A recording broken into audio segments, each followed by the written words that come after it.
Hello, advisors, and welcome to Choose Africa Tuesdays again, our second in-country module, and joining me is Ingrid. We still have a couple of minutes before top of the hour, and not many attendees have registered yet, so let's just give it a minute or two.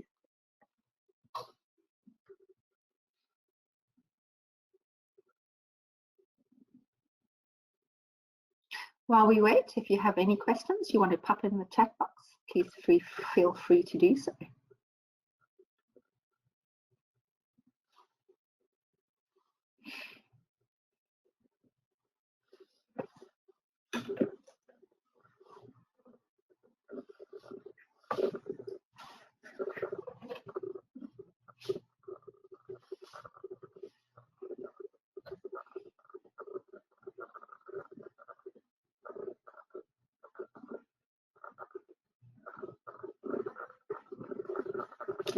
Lovely to see our usual attendees. Aileen, lovely to see you. Claire, gosh, so many. Rochelle, welcome. Sabrina, Sylvia, welcome. Kathy, so glad you could make it. Thanks so much. Give it another minute.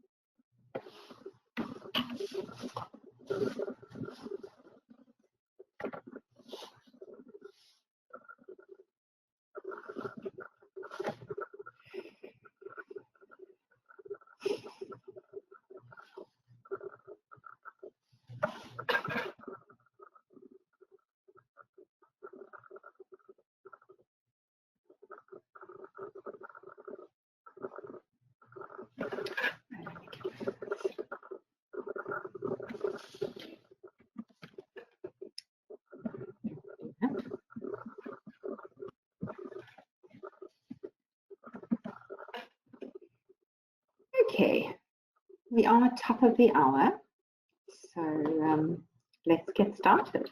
And welcome again to this webinar on Rwanda. And I am joined with my colleague Ingrid, Operations Manager for Rwanda. Thank you so much for joining us, Ingrid.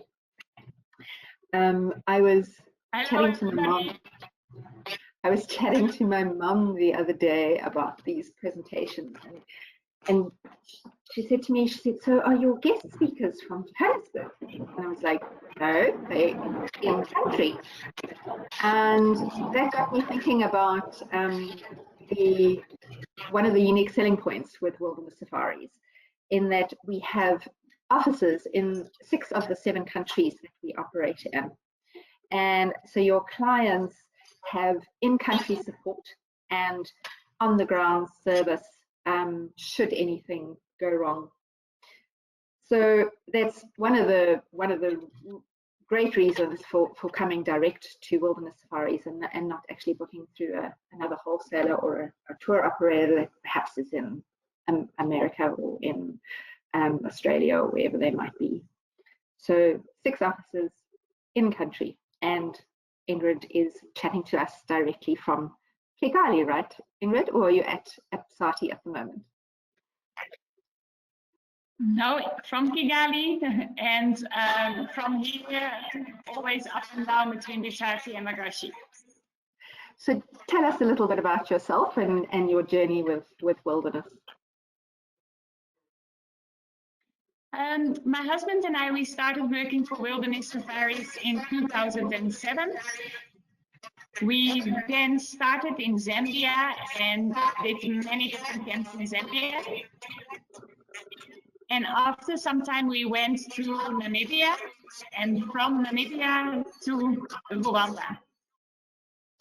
So in Rwanda, we started in 2016 at the end, when we started building this affiliate. That's right. You were part of all that all that building and the whole planning phase of Geshwati.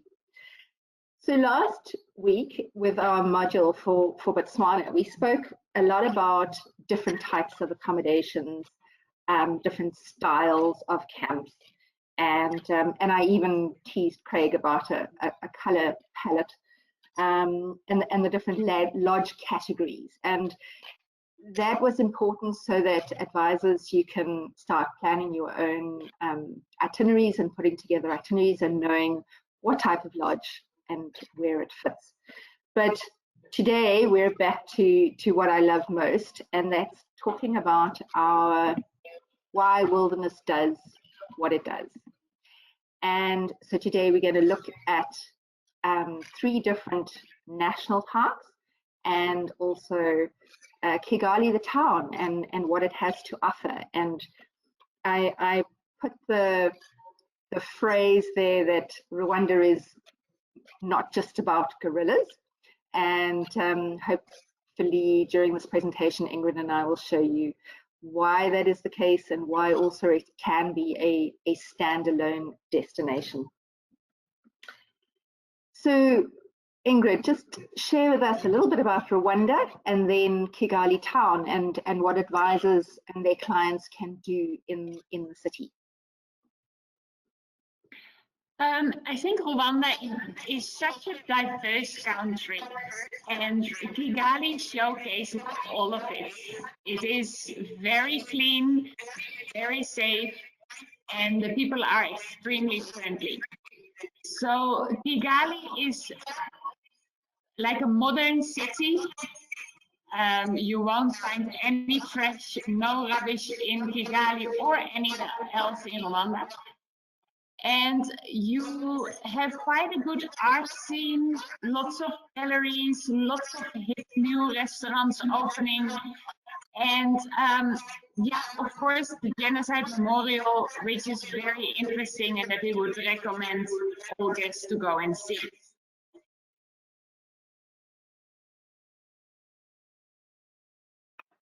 The different markets, and you mentioned culture and art.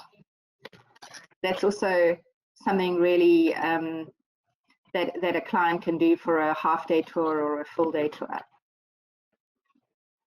Absolutely. We have guests spending more days in Kigali, and you absolutely will not get bored. There's a lot of interesting things to see, and there's a very vibrant energy, a lot of young people. So yeah, a few days in Kigali, or at least one day, we definitely recommend. Absolutely, absolutely. Let's turn our webcams off, and then we'll carry on with the presentation. First up is Guerrilla National Park, and this is on the eastern side of, I've always got to remember that, eastern side of the country. You can see Guerrilla National Park is actually quite a large north to south running park, and we have Wilderness Safaris has its own private concession in the north of this national park, far from the madding crowds, so to speak. And Magashi's purpose is to conserve the last remaining savannah wildlife or savannah ecosystem. So let's have a look at a quick video as we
Great. Ingrid, take us through Magashi camp and the different experiences that one can do there. I know a boating safari is a great way to see the wildlife.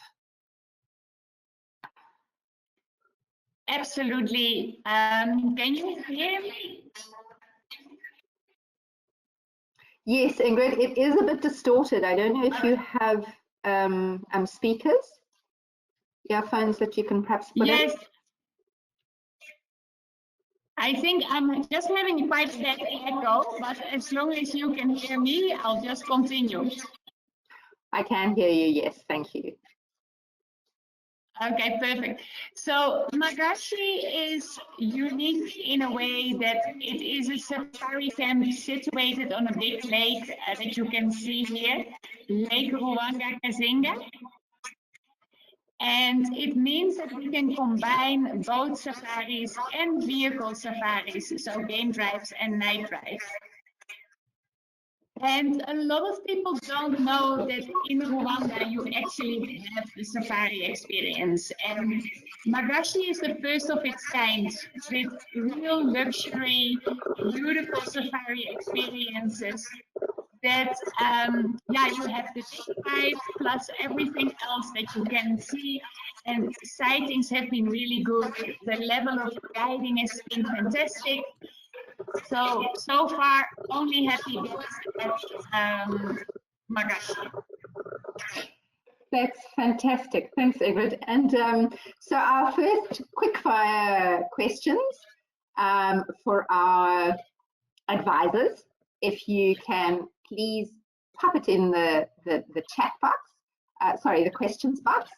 And I would like to know, do advisors think we have black rhino in Akagera National Park?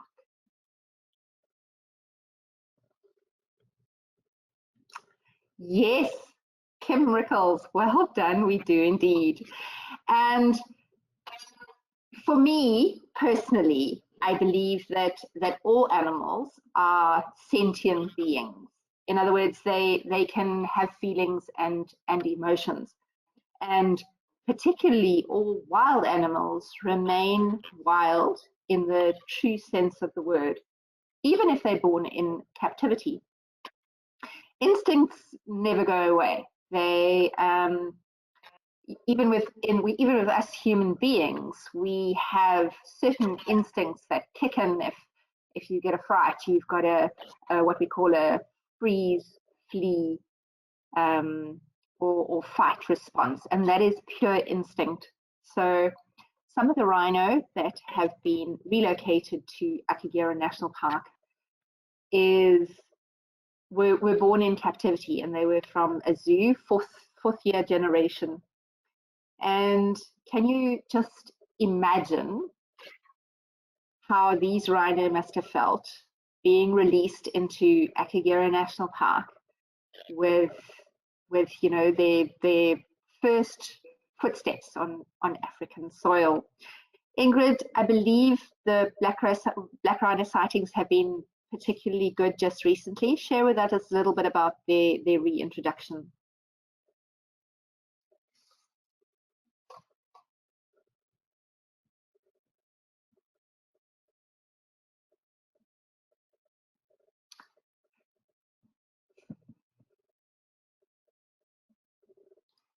Ingrid, are you still with us? Okay, let me just check that everybody can still hear me. I know there was a distortion with Ingrid. Okay, fantastic. Thanks, advisors. So let's see if Ingrid comes back to join us or not. But yes, they were introduced. Black rhino were introduced 2017, and when Ingrid and I chatted last week, she said there really have been fantastic sightings just recently in our private concession in the north of Akagera. It's apparently not only in Zambia does one have tree climbing lions, but also in Rwanda, in Akagera. Who can tell me what Ingrid is doing here with our head guide? Any ideas?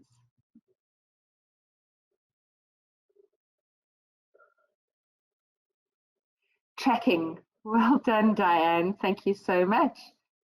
Sorry, I believe Ingrid, hold on a sec.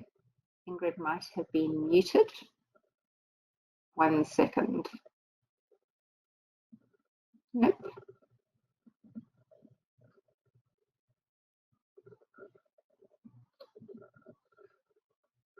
Sorry, advisors, hold on a second. Seems like we have some gremlins. At least it's not the videos this time. Rude, can you perhaps, if you can hear me, can you rejoin? Because I'm not finding you under, I'm not able to unmute you. Thank you. Okay. Ingrid's going to log out and log in again. Fantastic. So yes, here Ingrid is indeed tracking, and this is part of our citizen science project that clients can do whilst staying at Magashi. It's one of a kind. You go with a guide. He has the telemetry equipment, and some of the lions are colored. Also reintroduced over the last 7 or 8 years. Some of the lions are colored, and they have identikits for each of the lions or lionesses within the pride. We mark who's who in the pride, so to speak, where they've gone. We track their movements within the concession area, who they're meeting up with, whether it be a different pride, and the numbers in the pride. And by doing this, it gives research a very good idea of, should we ever have to manage the populations in the future, then we will know who's who in the pride and be able to make management decisions based on this research that's being done right now. Plus, it also obviously helps with the habituation process and getting lions and other animals accustomed to guests and visitors. So another quick fire question for our advisors. Let me just get to my questions so I can see who's first. I'd like to know if you know, not what this is, because I'm pretty sure most of us know that this is a leopard. However, thank you, Kathy, it is a leopard. I would like to know if you know how one identifies a leopard. So it's all very well having a color around a lion or a lioness and knowing that that is number so and so and so and so. But how would one identify a leopard? Well done, Taryn. Excellent. So it's the spots around their nose. So if you can count the muzzle spots, if you see my cursor here, and you would record those spots, and then this lion would be, and he would have a number or she would have a number. And so we build up the identikits. Next up, and our second national park for today is Volcanoes National Park, and there we have Geshwati Lodge. Just see if, apologies, Ingrid is back with us. She did say to me that the Wi-Fi in Kigali does fluctuate quite considerably. So we'll just wait and see if she can join us again. So, Volcanoes National Park and Geshwati. We were, as you know, if you'd attended or watched Geshwati, our impact model in module 2, we talked a lot about Geshwati being all about regenerative travel and our impact module, our impact model. And I'd like to just quickly show a short little video on part of that impact model and our reforestation project. And this is about a year ago, but have a look at how well it's doing.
My name is Jimmy.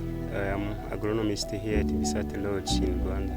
The difference between now and before we didn't come here, so the land was cultivated, so it means that this land was used as a farmland. Because of the community here, I mean the people who owned this land, they use the eucalyptus in different things like some charcoals, firewood, breeding houses. That is the why I can say there were many eucalyptus. So it means that our nursery changed so many things. Our property is now getting big because of the planting so many trees.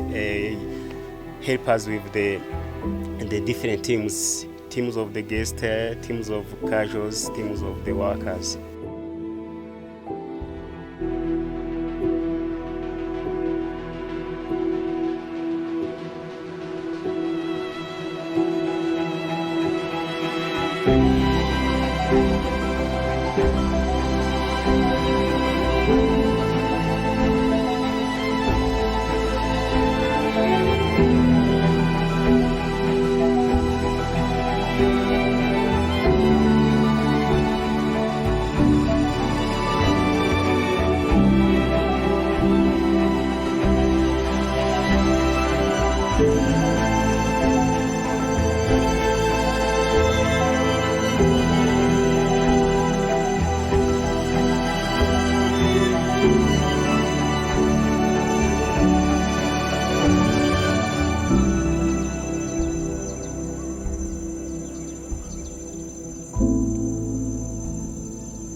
And we are back. I think Ingrid is back with us too. Ingrid, can you hear us? Yes, I can. I'm terribly sorry, everybody, but connection totally failed me. I'm back in. And, no problem at all. No problem at all. Just in time. So, advisors, I could well have shown you our phenomenal Geshwati marketing video, which obviously showcases the luxuriousness of our lodge and centers around the gorillas.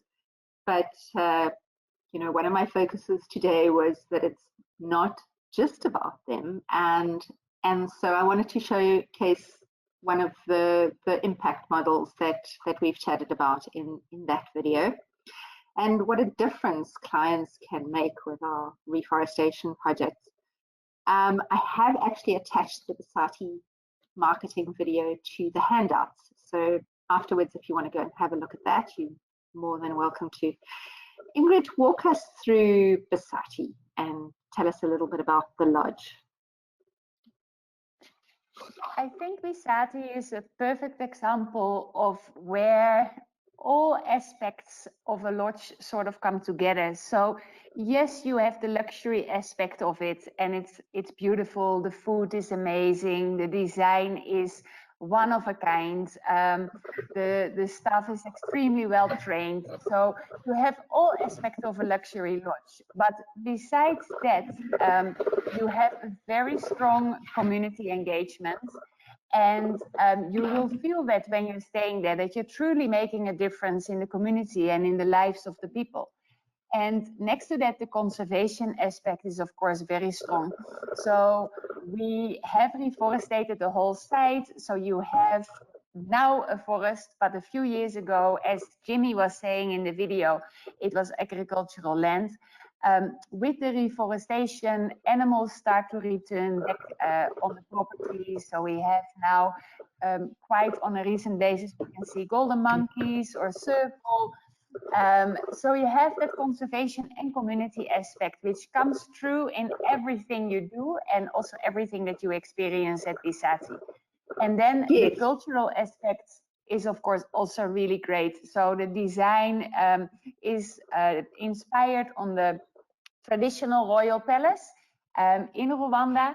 So all these cultural elements reflect through, from the food to the design to the staff uniforms to the singing that the staff do, etc. So yeah, it's a very inclusive experience of all different facets. Absolutely, and one of the stories, I mean, there are so many different small business, local enterprises.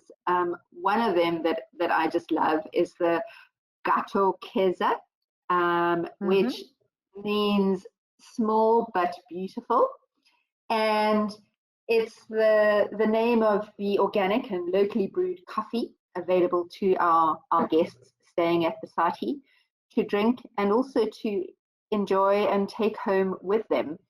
Can you share with us a little bit about how this transpired and how we have the coffee now in Geshwati? Yeah, so Katokeza, indeed meaning small and beautiful, is a small coffee estate at the shores of Lake Kivu. And it's a family-owned business.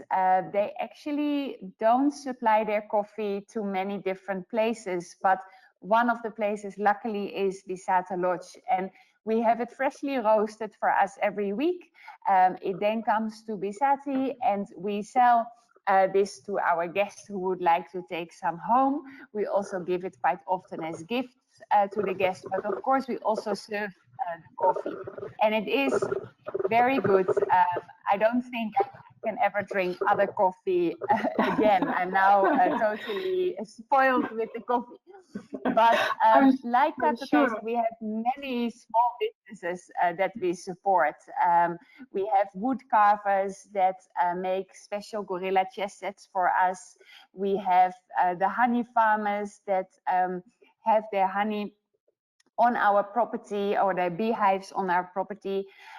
We have basket weavers, we have potteries, and in that way, guests can really make a difference, and also will get to know these small businesses around us. Sure, and what better way than to assist local economy and the country as well. So next up is our brand new Kwanda or day lounge, and this was inspired because there were concerns about our guest experience, and there's no other accommodation that guests can go to when you arrive at Geshwati, it's 2.5, 3 hours drive from Kigali. So guests were arriving early and they couldn't check in because other guests were in camp. And the same for departure. So we have built a day lounge, and it's the one of a kind. It's the only lodge that has this added extra facility. Ingrid, tell us a little how the building's going, and also the Kwanda Garden, I believe, is doing extremely well. Yes, yeah, it's very exciting. We are opening on the 1st of June, so we have exactly 1 more week left before opening. And Geshwati Kwanda will accommodate, as you mentioned, early arrivals and later departures to Geshwati. And most of you might know that quite a few of the international flights are leaving Kigali late in the evening. And often our guests would just like to stay at Geshwati until the last moment and then almost directly go to the airport. But with guests also arriving early in the morning, it gave us a challenge to give a warm welcome to everybody and to give the very best service until the end. So with Geshwati Kwanda, it gives us the opportunity. It has a very nice restaurant. What you see behind the glass windows, that's where the restaurant is situated. Guests will also have the opportunity to have their lunch inside of the vegetable garden. So the restaurant is surrounded by an organic garden where we grow all our vegetables, herbs, and everything. And it will be picked daily by the chefs to cater for our guests at Geshwati and Geshwati Kwanda. Then we have in Geshwati Kwanda several changing rooms where guests, so if they still go gorilla trekking, for example, in the morning, they're more than welcome to return to the lodge, change, shower, fresh up, repack, and then have a nice lunch, and even still book a massage or go shopping in our souvenir retail area, or have a walk on the nature trails, or go to the community. Basically, all the services from Geshwati will continue in Geshwati Kwanda until the moment that the guests depart, maybe like around 3 or 3:30 in the afternoon to get to the airport. Yes, and I mean, that's just going to be an amazing value add-on that you can almost spend a whole nother day at Geshwati and just unwind, place to refresh, eat, and ponder the most incredible experience, which would have been one of the guerrilla trekkings. So as we've already mentioned, the reforestation project is doing so well and it's so successful. Quick question. So who can remember from our impact model how many trees have been planted to date?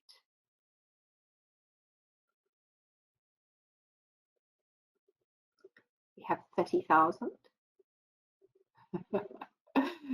40,000. Karen, well done. Ingrid, give us a quick update on the reforestation project. Yes, it's actually because March and April are like the planting months because rainfall, and we've been very busy in the reforestation project. So actually by now the latest update, but I don't think anybody could have known, is 52,000 indigenous trees that are now independent of our care.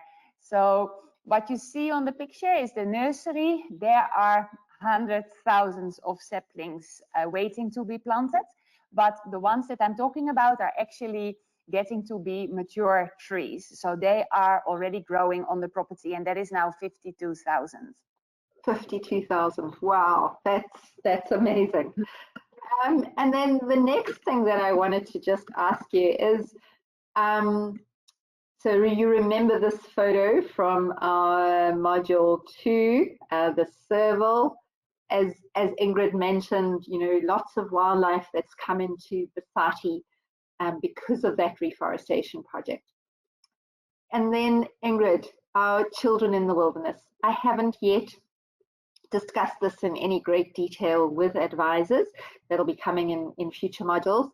But share with us, I know CITW has been doing so well in Rwanda, and there are a whole lot of different projects from eco clubs, and share with us a little bit about what CITW Rwanda is busy with. Yes, Children in the Wilderness Rwanda started as we started building Bisata Lodge.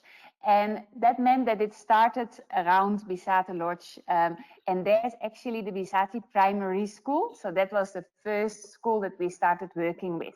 By now, in the 4 years that we have been busy with in Rwanda, but also with Children in the Wilderness, the project has grown each year, and it will keep on growing. We currently have 6 active eco clubs or environmental clubs that run in 3 different primary schools. One relatively close to Bisati, one relatively close to Magashi, and then one relatively close to Geshwati, which we will talk a bit later about. And then we also have a YES club, Youth Environmental Stewardship Club, in a Bisati secondary school, which actually also runs every week with 80 students. So in total, every week, we reach 264 children in 4 different schools. And then through Children in the Wilderness, we are able to do a lot of community work, a lot of work in the schools. So we have many different projects, from supplying water to the schools, to creating food parcel donations in the time of COVID, to a chicken project where all children receive 2 chickens, through a volleyball field, through other sport equipment. All sorts of projects have been done. And so we have very good relationships with the schools, and very good relationships with all those surrounding communities as well. That's fantastic. I believe, wasn't there just a recent project where every school child took home an avocado tree? I seem to remember reading that. Yes, that was at the Bisati Secondary School. Actually, the Bisati Secondary and Primary School, they have created their own nursery, where they have at the moment about 2,000 avocado trees that are growing. So once they grow up a bit, the trees will go to the community members and to the students in the school. Gosh, that's fantastic. And then obviously we will touch on the gorillas at Bisati. There have been a couple of changes in the Guerrilla Trekking. Ingrid, just take us through the most recent changes, and then also, I don't know if advisors are aware, you don't start at Bisati, you actually drive to the headquarters. Just take us through that process, Ingrid. Yes, so for the Guerrilla Trekking, all the guests need to be at 7 o'clock at the headquarters, 7 o'clock in the morning, at the headquarters where it all starts. And then at the headquarters, guests are divided into different groups because there's in total 12 different gorilla groups that are habituated so that guests are able to visit.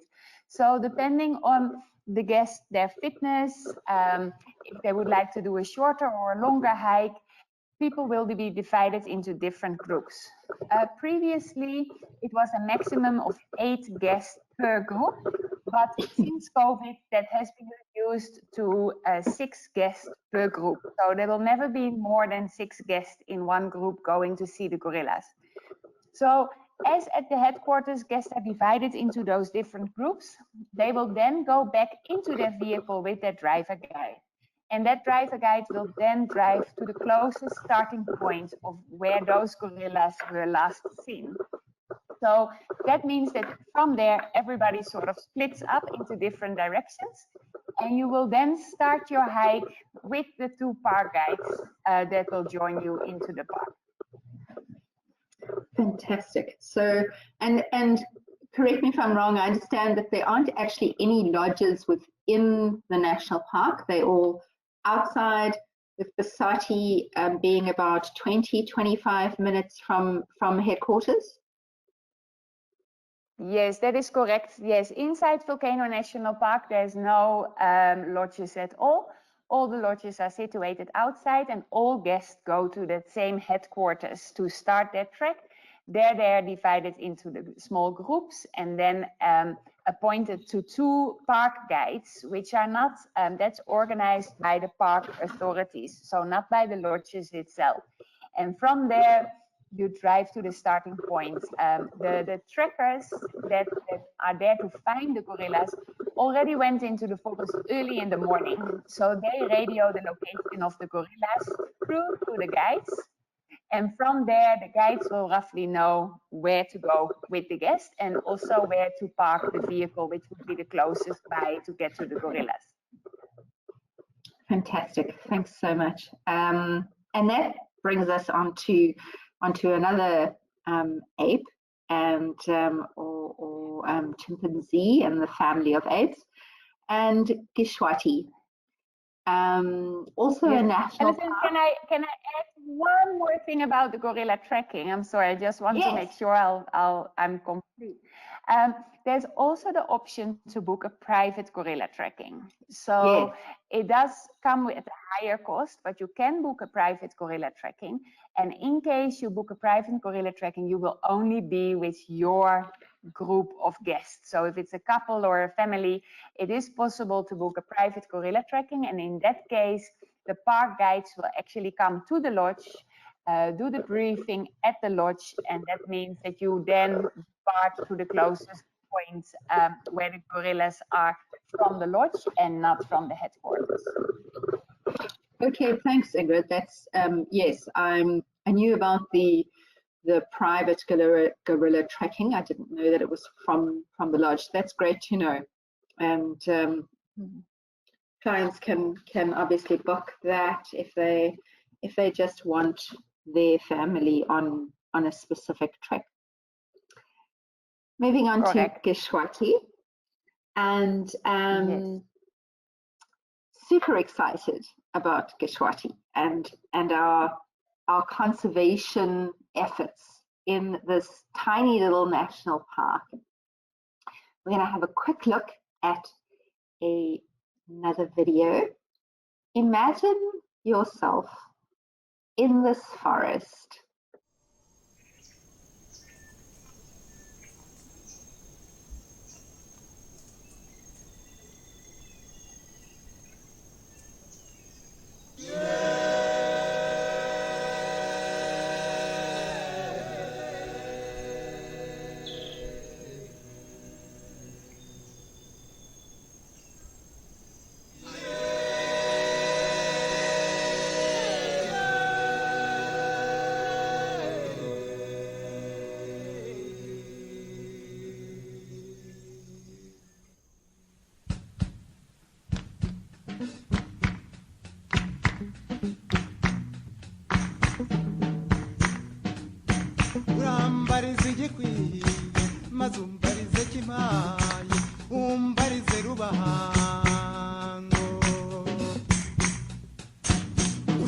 Murashaje kandi mutarashaka inkumi zirabazi zibaziho umurava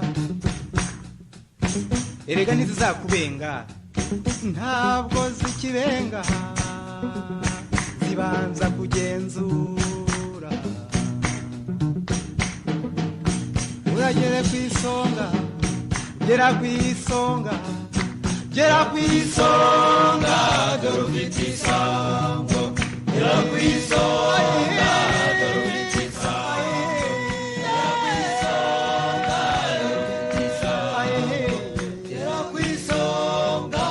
dorufiti sango Gera kwisonga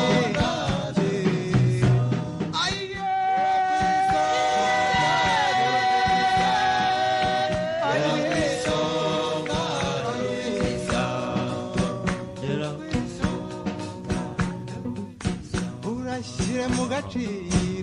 maze ufata umugambi ntibakwita igisambo cyangwa se indangare uzizihiza umuryango ntibakwita igisambo cyangwa se indangare rubanda ruhwihwisa dore ko bahwihwisa ngo umenya nta kigenda ngo bamenya hariya nta kigenda wibakundira gera ku isonga. So Geshwati is the latest project for wilderness safaris in Rwanda. And at the moment, it's focused on the conservation of that area. That means we don't actually have a high-end lodge there yet, but we do hope in a few years to be able to establish this and to develop it. But Geshwati used to be a very big forest, and after the genocide, with many people returning to Rwanda, it wasn't a national park and therefore not protected.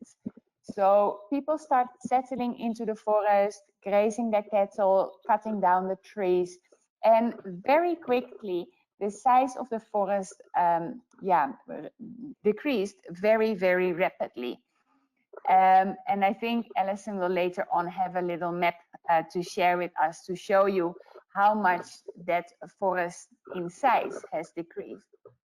Luckily, in 2012, an NGO started by the name of Forest of Hope. And the people of Forest of Hope wanted to protect Geshwati forest because everybody started realizing if we don't protect this forest, it's going to disappear completely.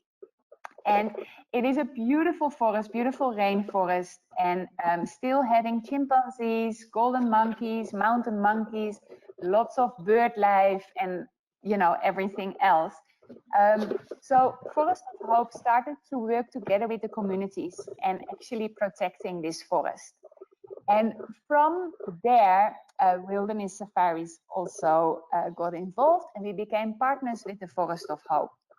Then, through all the hard work done, also the Rwandan government got on board, and now Geshwati is actually being declared a national park, meaning it receives all the protection that a national park gets, and therefore is now really far more established. Now, this is all just very, very recently.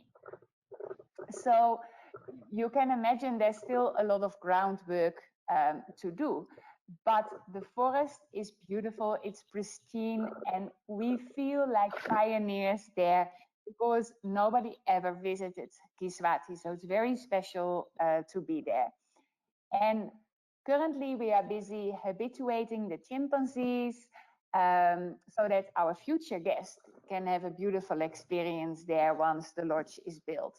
So currently focusing on the conservation of Geshwati, the surrounding communities, working together with the communities, training community members to get used to hospitality, and doing the groundwork for the future lodge that we hope to achieve. As Ingrid mentioned, 1986, the size of Geshwati, and 2010, current Geshwati size. What I want to share with you, and then I'm going to ask Ingrid a little bit more detail, is the following. And this is what makes me so passionate about wilderness safaris and this company. Our Geshwati conservation program, as with Basati, we purchased land from over 300 different owners, with the understanding that this wouldn't be necessarily big enough for an extra guerrilla troop. But as a leader and as a visionary ecotourism company, we wanted to encourage other tour operators and businesses to do the same. And together we can make a difference, right? So with Geshwati, we are wanting to purchase land. There's 3 different phases. So if you look at the map, and the dark green is the current core Geshwati that's remaining. And then the 3 areas that are circled, first target is 85 hectares, second target is 240, and third is 350. And your clients can assist with this. We can, the last figure, I don't know if it's still the same or similar, is $10,000 US per hectare. Imagine being able to add on a hectare to your client's booking, and they then become a philanthropist or a leaving a legacy in and making a significant difference to African conservation. That really, really excites me. Ingrid, tell us the importance of these 2 rivers that flow into Geshwati. Yes, so the 2 rivers actually have their starting point in Geshwati and then stream downstream. So with protecting those rivers and the watersheds, it makes a very big difference for all the people downstream who are depending on these rivers for, well, their water supply, but also their agriculture and everything else. So if we can ensure that those water sources are protected and clean, it will benefit not only Geshwati and the surrounding people that live close to Geshwati, but really a very larger part of Rwanda that are all dependent on those rivers in their daily lives. Fantastic. And of course, we have started a nursery at Geshwati and a reforestation project, increasing the area of this national park. Ingrid, tell us a little bit about Forest of, I know you mentioned it earlier, Forest of Hope, but the trackers and the habituation of the chimps, how is that going? Yes, so in the first picture with the nursery, you saw Beatrice. She's the agronomist at Geshwati, and in this last few months, we've been able to plant 10,000 indigenous trees. And the previous picture where you saw sort of those holes in one of those hills, those are all newly planted trees, and in that way, it will increase the forest. The trees just need to grow up still a little bit. We are now currently filling that nursery again with all new trees, new saplings and new seeds that are germinating. And then these guys are our 6 trackers from the Forest of Hope that we support. And they are in the forest every single day, and they spend as much time as possible, especially with the chimpanzees, but sometimes also with the golden monkeys, trying to habituate them. And we also have a research taking place in Geshwati to show us and to guide us with the best possible let me call it a roadmap on how in the best way to habituate the chimpanzees. So we don't want to over-habituate them. They're still wild chimpanzees, but they should get used to the presence of people so that our future guests can be able to enjoy them and see the chimpanzees in a good way. Great, which leads me on to the second theme of our presentation today, being that Rwanda is so much more than the old traditional fly in 2 nights, fly out again, see gorillas. It's most definitely a standalone destination, and like Namibia or like Botswana, one could easily spend 11, 12 nighs in Rwanda. And I'm going to try our last video for this evening, which is just that. It's we spoke a little bit about I'm just checking. Thank you. We spoke a little bit about iTravel last week and this new platform that very exciting that we have launched, and will be able to, you'll be able to use iTravel to put together different itineraries. And so I put together an itinerary of Rwanda.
But that brings us to the end of today's in-country.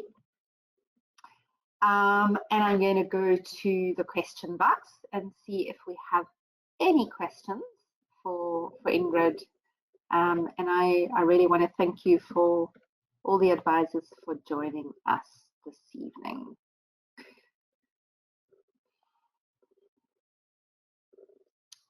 So let's see. Ingrid, how far is Akagera from Volcanoes and Kigali? Distances are actually really short in Rwanda since it's such a small country, but it's also a bit deceiving because the roads are very curvy and hilly. So to do a short distance can easily take you a couple of hours. So to give you an idea, Kigali is situated, let me say, in the middle. And then to go to Geshwati, it is around 140 kilometers. But you will need to take 3 hours for this, whilst maybe in another country it would be 1.5 hours. But it is 3 hours driving from Kigali to Geshwati. And also from Kigali to Akagera, it takes around 3 to 3.5 hours to reach the park gates. And from the park gate, we will then collect with the safari vehicle the guests for their fully inclusive experience inside Akagera National Park. So to drive in one day all the way from Bisati to Akagera National Park, in distance it's not that far, but practically it would mean that you actually drive maybe for like 6.5 to 7 hours in one day. So we often recommend to either have a stop in Kigali and do a bit of the city experience in between, or to book one of the legs with the helicopter. Because with the helicopter, it's suddenly only, well, less than 20 minutes. So that cuts down the travel time hugely. For sure, for sure. Next question. If a guest does not stay at Bisati, can they still visit the local artisans, your basket weavers, the pottery, the honey growers that you mentioned? It depends a little bit on where they are and how they do. The Bisati property itself is exclusive to our guests only. But there are so many projects in that area that are open, let's say, for anybody. And those projects can all be visited. And some of them are also used by us. So we work together with those projects. So the ones that are not situated actually in Bisati can be visited by other guests as well. But the ones that are in Bisati are exclusive to our guests. Yes, absolutely. And that's what Wilderness Safaris lodges are all about, that exclusivity and privacy. So that makes sense. Another question, how would you say Bisati compares with Singita's Twanda? I think Bisati is more about the whole purpose. So what I said before, the community, the culture, and the conservation. Both Singita and Bisati, or both Kwitonda and Bisati, are luxury lodges. So that you will find in both places.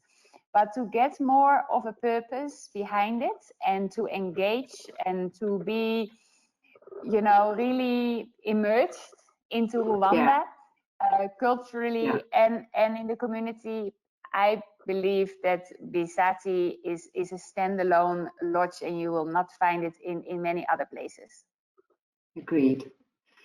How accessible are the lodges for wheelchair and guerrilla trekking?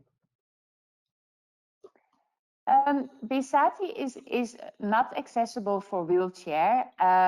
It is situated on a hill. It means that we have steps. We can't get away from that. We do have rooms that are easier accessible and rooms that are a bit more difficult. Basically, the higher up you go on the hill, the more of a climb it is. So the rooms lower on the hill are easier to reach. That means that if our agents can share with us the fitness level of their guests, we always be able to accommodate accordingly. We definitely advise the people that enjoy trekking or honeymooners or people that like absolute privacy to go a little bit higher, because as you stay higher up the hill, you feel like you're on top of the world. The view is outstanding and amazing. A bit lower on the hill, it is also still a magnificent view, but less steps to reach. If guests are really disabled and actually cannot walk to see the gorillas, then it is possible to book a stretcher to go gorilla viewing. So that is an option. Yeah, I believe so. And again, so important to have those trackers with one, and the guides that the porters that carry things, etc. They form such an important role in the actual trek. Yes, we always recommend to have the porter. They don't only carry your luggage, but give you a hand if it gets slippery or an arm. And we always recommend to have a porter. Absolutely. If you book a private trek, can you select the start time and go direct to the mountain, or do you have to go via headquarters? Now, for private gorilla trekking, the gorilla trekking always needs to take place in the morning. That is also because of the movement of the gorillas and how things are set. So it always starts in the morning, always also the private gorilla trekking, but you don't have to go to the headquarters. So in private gorilla trek would mean that the park guides actually come to the lodge at 7 o'clock to give you the briefing there. And from there, you start off to go gorilla trekking. Otherwise, you need to be at the headquarters at 7 o'clock. We got lots of questions. Are clients able to attend the ceremony itself and also the gala celebrations? I'm assuming that's with the naming of the gorillas. I think is that open to clients? Yes, it is possible. Of course, last year in COVID times, there was very different regulations, but let's say outside of COVID times, it is possible to attend the gorilla naming ceremony. However, what is a bit tricky is that they sometimes change the dates quite last minute. So we have, like, if guests are in the area around that time, then it is fantastic if they can go. But I wouldn't do the whole itinerary around that, because our experience is that sometimes those dates change. Sure. Is there a best time of year to visit these beautiful national parks? I think Rwanda is pretty much an all-round destination. Yes, it is year-round, absolutely. In Rwanda, it is a wetter climate compared to many other countries that we operate in Africa. So, and of course, Bisati and Geshwati, it is a rainforest. So we do have to be prepared that it can rain during a trip, and we definitely recommend a raincoat. But otherwise, we do have those available for the guests. And but all year round is a good time. The heaviest rainfall would normally be in April and maybe in November. However, we've had many guests in April and November, and they actually say it's the best time because it's, yes, it might rain, but it might also rain in the other months. And it is a bit less busy, also for gorilla trekking. And actually, if it rains, it often means that the gorillas and the chimpanzees can get easy access to food, meaning that they don't spread out that much and that they're sometimes actually easier to see. So any month actually is good, but higher rainfall in April and November. Yeah, I believe Rwanda doesn't talk about summer and winter. They just talk about the heavy rainfall and the lighter rainfall. Yes, yeah, we have no seasons, but we do say, especially at Bisati, that we have all 4 seasons in one day. That is to do with being in the volcanoes and on high altitude. The weather just changes very quickly, so it can rain and half an hour later you sit outside having a rosé in the sun. Absolutely, absolutely. How do you travel from Kigali to Magashi? So that's either road or helicopter, right? Yes, correct. So there's different options for road, but there is the quickest transfer by road is going to the north gate of the park, which is the entrance gate. And that means that our vehicle can collect at the north gate. There's a little bit of a longer route via the south gate, but that's also possible. And then the helicopter would be the other option. And that is 20 minutes from Kigali. Much better to do a helicopter. Get there quicker. Okay, absolutely. You're more than welcome to share the Bisati video on in the handout on your Facebook page. Is the volcano erupting near Goma affecting the guerrilla trekking in volcanoes near Bisati? No, it hasn't affected it at all. And luckily also in the Congo, all the gorillas are safe. It happened over the weekend.